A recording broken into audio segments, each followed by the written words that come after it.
భక్తులందరికీ నమస్కారం అండి. దేవి అనుగ్రహం ఛానల్కి స్వాగతం.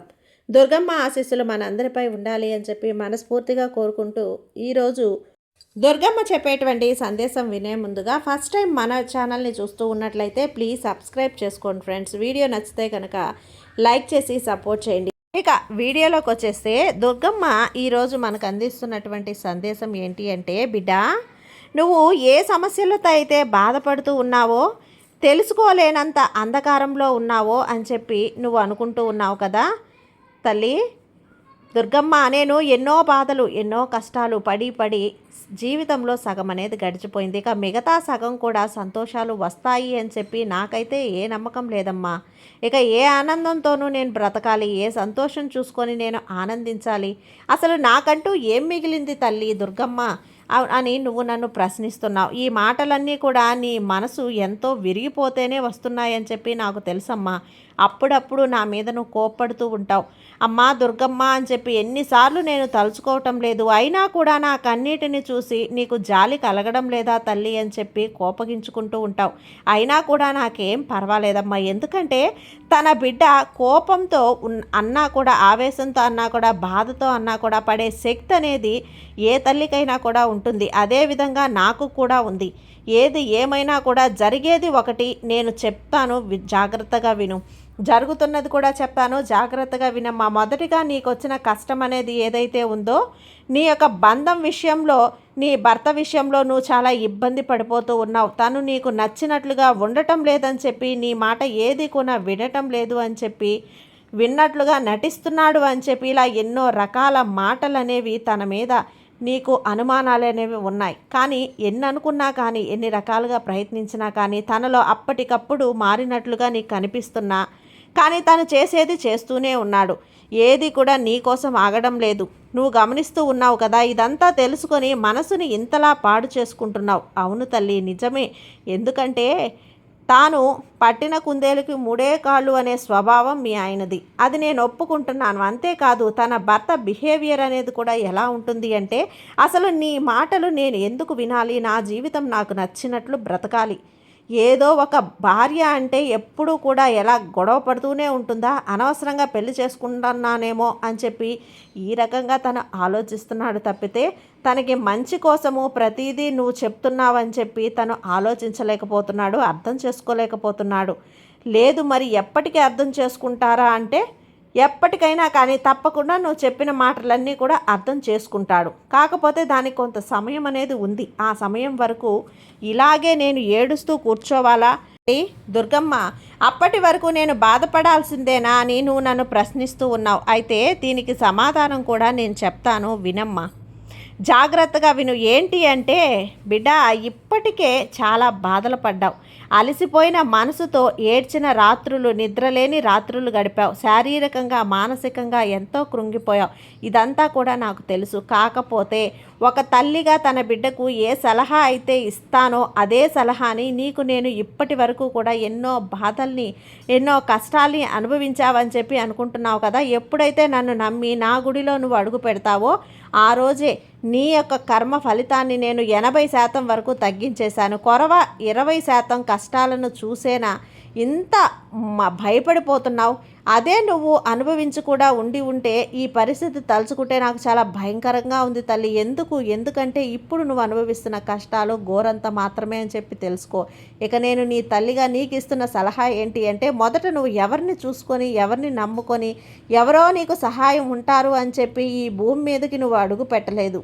ఎవరో నిన్ను ఉద్ధరిస్తారు అని చెప్పి నీ తల్లిదండ్రులు నిన్ను పెంచలేదు. అంతేకాకుండా నీ తల్లిదండ్రులు మొదటి నుంచి నీకు నేర్పిస్తున్న ధైర్యం ఏదైనా ఉంది అంటే అది నీ కాళ్ళ మీద నువ్వు నిలబడటం. అసలు నీ లక్ష్యం ఏంటి? ఏం సాధించాలనుకుంటున్నావు? ఏం చెయ్యాలి అనుకుంటున్నావు? నీకంటూ ఒక ప్రత్యేకత ఉంటుంది కదా. ఆ ప్రత్యేకతలో నువ్వు ఎందుకు శ్రద్ధను చూపలేకపోతున్నావు? ఎప్పుడు కూడా వేరే వారి గురించి ఆలోచించుకుంటూ నీ మెదడుని ఇప్పుడే నువ్వు చాలా చాలా సన్నగిల్లిపోతున్నావు. నీ యొక్క ఆలోచన శక్తి, నీ జ్ఞాపక శక్తి, నీ తెలివితేటలు అన్నీ కూడా అడుగంటే పోతున్నాయి తల్లి. ఇప్పటికైనా కానీ తెలుసుకోపోయావు అంటే జీవితంలో ఎన్నో రకాల నష్టపోతావు. తెలుసుకో తల్లి. ఇక నేను పూర్తిగా చెప్పేదంటే, నీ గురించి నువ్వు ఆలోచించుకో, నీ పని నువ్వు చేసుకొని, ఆకలి అయినప్పుడు నువ్వు తిను, నీకు నిద్ర పట్టనప్పుడు ప్రశాంతంగా నువ్వు నిద్రపో. అంతేకాని వేరే వారి గురించి, వేరే వారి ఆకలి గురించి ఆలోచించడం, వేరే వారి యొక్క ఆరోగ్యం గురించి ఆలోచించడం, వేరే వారి నిద్ర గురించి ఆలోచించడం, ఇవన్నీ కూడా చేస్తున్నావు. అది నీ బాధ్యత అని నువ్వు తెలుసుకుంటున్నావు. కానీ ఎన్ని చేసినా కూడా అవతలి వారికి కూడా నీ మీద ప్రేమ ఉండాలి కదా. నువ్వు ఆలోచించడంలో కనీసం ఒక 10% అయినా నీ గురించి ఆలోచించాలి కదా. కనీసం నీ మీద ఒక శ్రద్ధ అనేది ఉండాలి కదా. నువ్వు ఎప్పుడు తింటున్నావో వారికి తెలియదు, ఎప్పుడు ఏడుస్తున్నావో తెలియదు, సంతోషంగా ఉన్నావో తెలియదు, బాధలో ఉన్నావో తెలియదు. ఏది కూడా నీ గురించి రవ్వంత కూడా పట్టించుకోకుండా వారి శరీరపు సుఖం కోసం, చెడు వ్యసనాల కోసం అలవాటయ్యి వారి స్వార్థం కోసం నిన్ను నువ్వు ఎందుకు కష్టపెట్టుకుంటున్నావని చెప్పి నేను నిన్ను ప్రశ్నిస్తున్నాను. మరి దీనికి సమాధానం ఏంటో చెప్తావా? నాకు చెప్పు తల్లి. ఇక తర్వాత రెండవది నీ ఆలోచన ఏంటి అంటే గనక, అందరూ ఉన్నా కూడా అనాథలా బ్రతుకుతున్నాను.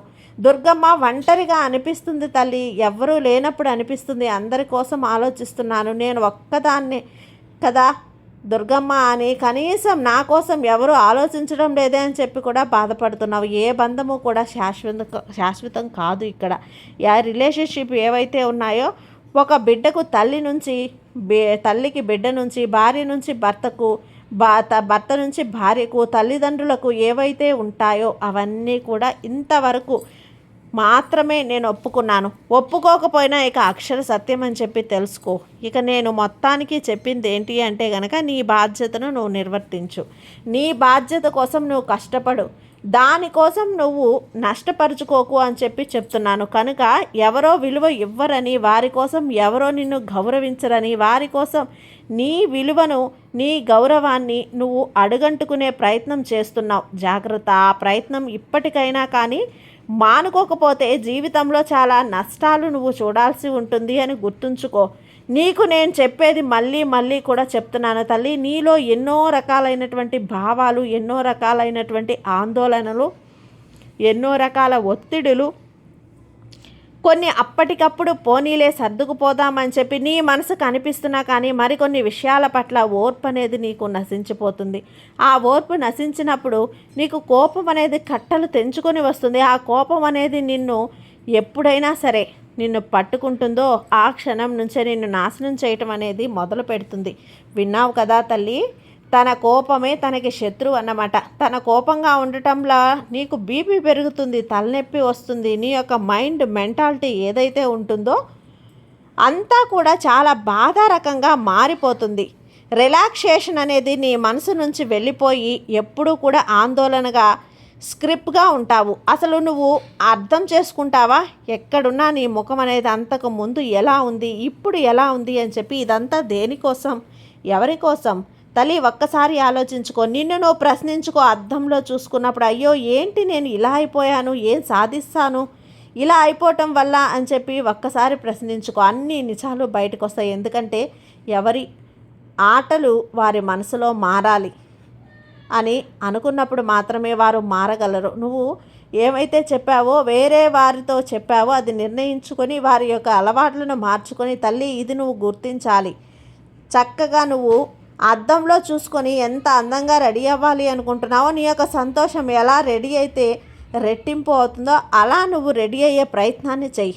దానికి తగ్గట్టుగా ఇప్పుడు ఉన్నటువంటి బాధలన్నింటినీ కూడా మర్చిపోయి, తల్లి మళ్ళీ మళ్ళీ చెప్తున్నాను, ఈ క్షణం నుంచి నువ్వు సంతోషంగా ఉండటం మొదలు పెడతాను.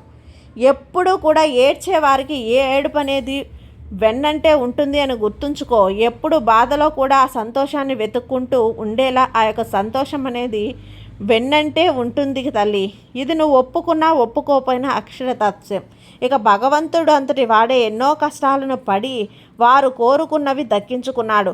అటువంటిది ఒక మానవ స్త్రీ నువ్వు ఈ విధంగా కష్టాలు పడటం పెద్ద గొప్పేమీ కాదు తల్లి. ఇలా అనుకుంటున్నావని చెప్పి నీ మనసుకి కొంచెం బాధ కలగొచ్చు. కానీ నీలో ధైర్యాన్ని నింపుకోవటం కోసమే ఈ విధంగా నేను మాట్లాడుతున్నాను అని చెప్పి గుర్తించమ్మా.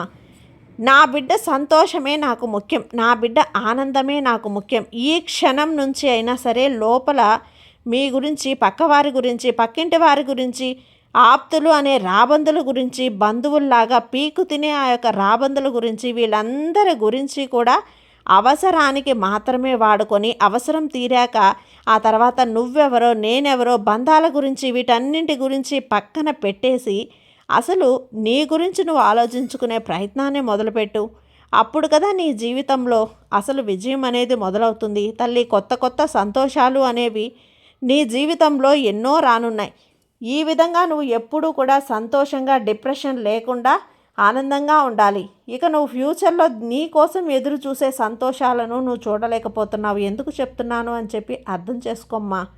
సొంత బంధమైనా కానీ నిన్ను కష్టపెట్టినప్పుడు ఆ బంధానికి బాధ్యతగా నువ్వు ఏం చేయాలో అంతవరకే చేసే. ఏదైతే కానీ పెదవుల వరకే కానీ మనసు వరకు కూడా ఏ కష్టాన్ని నువ్వు ఏ నొప్పిని కూడా రానివ్వకు. గుర్తుంది కదా. ఇక ముఖ్యమైన విషయం వస్తే ఇక నీ జీవితంలో బాగుపడడానికి డబ్బు అనేది చాలా అవసరం, చాలా చాలా అవసరం. ఆ డబ్బు కోసం ఎన్నో గొడవలు, ఎన్నో కష్టాలు, ఎన్నో బాధలు, ఎన్నో అవమానాలు, ఎన్నో తిట్లు, ఎన్నో గొడవలు ఇవన్నీ కూడా జరిగాయి. కానీ నీకు దక్కాల్సినంత మాత్రాన నీకు దక్కిందా? దక్కకుండా పోతుందా?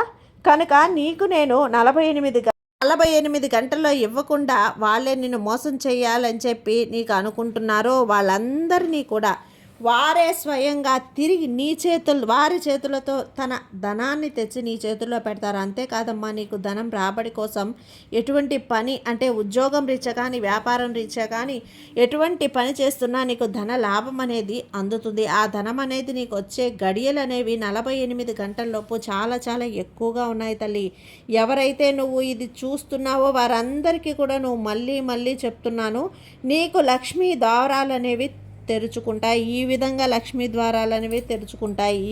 నువ్వు ధనం కోసం చేసే ప్రయత్నం ఏదైతే ఉందో అది నీకు తప్పకుండా ఫలించాలి.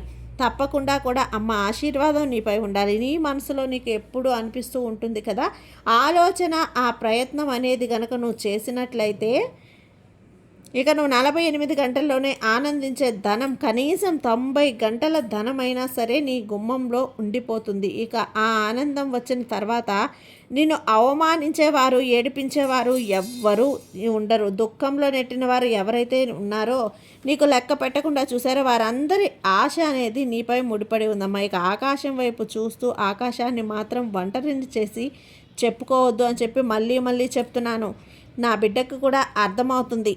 అధికారం పడిపోతూ ఒకరి కోసం ఒకరు వచ్చినందుకు వారి యొక్క పనుల కోసం నా యొక్క ఎప్పుడైనా సరే నువ్వు చూస్తున్నప్పుడు నీకు లక్ష్మీ ద్వారాలు అనేవి తెరుచుకుంటాయి. ఈ విధంగా లక్ష్మీ ద్వారాలు అనేవి తెరుచుకున్నప్పుడు నువ్వు ధనం కోసం చేసే ప్రయత్నం ఏదైనా ఉంటుందో అది కూడా తప్పకుండా ఫలిస్తుంది. కనుక ప్రయత్నం చేస్తే నీ ధనం నీకు అందుతుంది అని చెప్పి నీకు ఇప్పుడు అనిపిస్తుంది కదా, వెంటనే ఆలోచించకుండా ఆ ప్రయత్నం అయితే నువ్వు మొదలుపెట్టావు అంటే నీకు 48 గంటల్లోనే నువ్వు ఆశించినంత ధనం అనేది కనీసం 90 లక్షల ధనమైనా సరే నీ గుమ్మంలో ఉంటుంది తల్లి. ఇక ఆనందం వచ్చిన తర్వాత నిన్ను అవమానించిన వారు, నిన్ను ఏడిపించిన వారు, నిన్ను దుఃఖంలో నెట్టిన వారు ఎవరైతే నిన్ను లెక్క పెట్టకుండా చూశారో వారందరి నోర్లు కూడా మూతపడిపోతాయి. ఇక అవకాశం అనేది నీకు వస్తుంది తల్లి. ఈ అవకాశాన్ని మాత్రం నువ్వు దయచేసి వదులుకోవద్దు. ఖచ్చితంగా